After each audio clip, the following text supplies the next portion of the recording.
Hey everybody, it's Herbert. It's a little before mid-January 2026. I hope everybody had a nice holiday.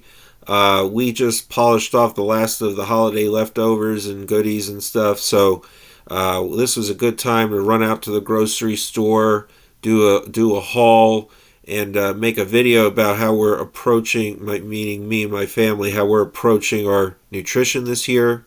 As some of you may be aware of, they've changed the guidance around as far as the new food pyramid, and now we're telling people that grains are bad for you, and we can just eat tons of protein. And so what you'll notice in this video is that we've gone the opposite direction.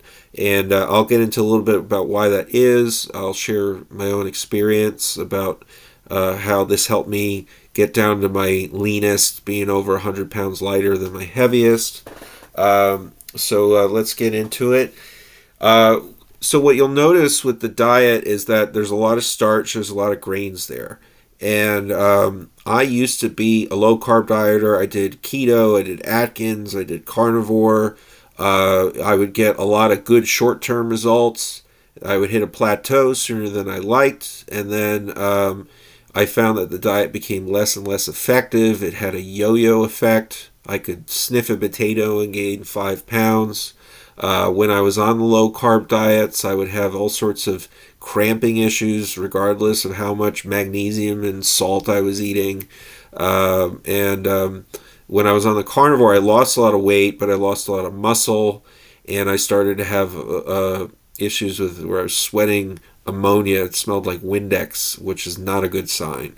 So, I was grateful I lost a lot of weight, but I needed to find something more sustainable and also figure out why I was having the issues on the lower carb diet. And as I dug into it, what I found was that when you burn certain types of fuels, too much, in particular, too much unsaturated fat, you start to create an imbalance in your mitochondria where you burn fuel for energy. And then what happens is that causes you to become more insulin resistant. It causes weight gain. It sabotages your glucose metabolism. And so after years of doing low carb dieting, under the belief that it was grains and carbs that were driving the issue, I later found that that was not the case. And then I found that the way to recover from it was to retrain the body to burn glucose from starch. So that's why I continue to eat this way. I'll try to share some references in the description below about where I'm getting these understandings from. But anyway, we like grains. We're fans of grains. We're fans of starch. History has shown that places all throughout Asia and Europe, starch has sustained healthy, long-living, lean populations.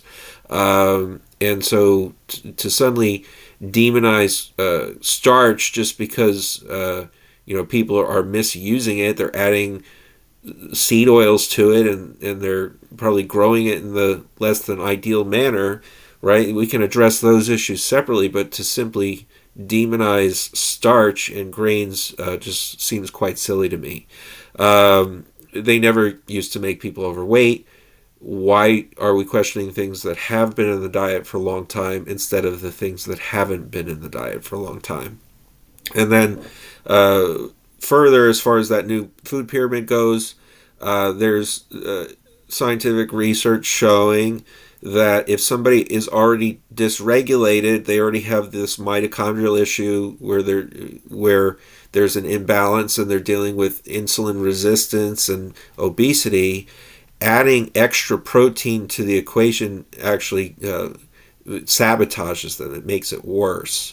So it really makes no sense to me that we're suddenly demonizing starch and grains that have sustained many lean populations for thousands of years, and then we're suddenly telling people to eat much larger quantities of protein when we know that that can keep a broken metabolism broken. It doesn't make sense to me.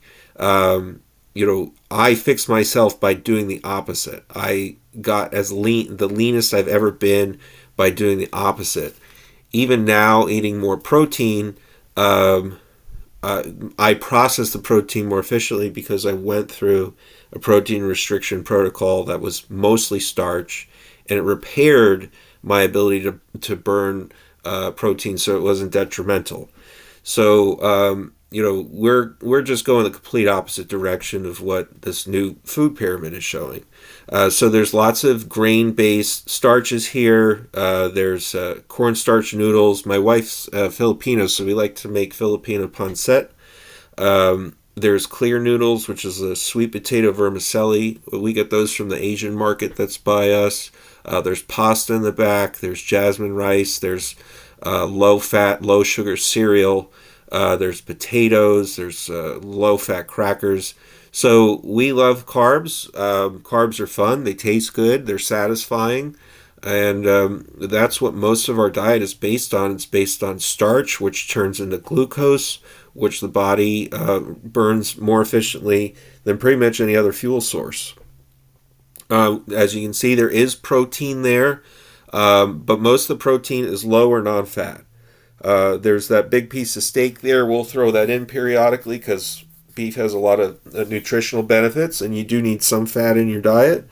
But you'll see Greek yogurt, skim milk, low-fat cold cuts, low-fat beef jerky is a wonderful snack. The bone broth on the right, that's what we'll use to make pancit and other dishes. That has collagen. Collagen has glycine, which actually mitigates some of the problems that are caused by too much protein consumption. So, and then we'll mix in some beans, some fruits, some vegetables, and it's a pretty well-rounded diet. The biggest things are, what I would say is the diet is actually somewhat closer to the traditional food pyramid than the new one, but the caveat is all of the grains and all of the starches there are low or non-seed oil. That makes a huge difference. So you can't compare a Ritz cracker or a Pringle or pasta cooked in oil. You cannot compare that to a pure starch that has little to no fat. It's apples to oranges, and what happens is carbs are getting blamed for the things that are being added to them, and that's just not smart to me. So anyway, this is my approach. Again, my goal is to not so much lose weight, but maintain my current body fat percentage as I get stronger. And then when it is time to lean up a little bit, what I'm going to pull back on is the protein, and it's going to be mostly just carbohydrates. So I hope you found this interesting. I'll share some references below to let you know where I'm coming from, and feel free to share your thoughts. Appreciate you following me, and I'll talk to you soon, everybody.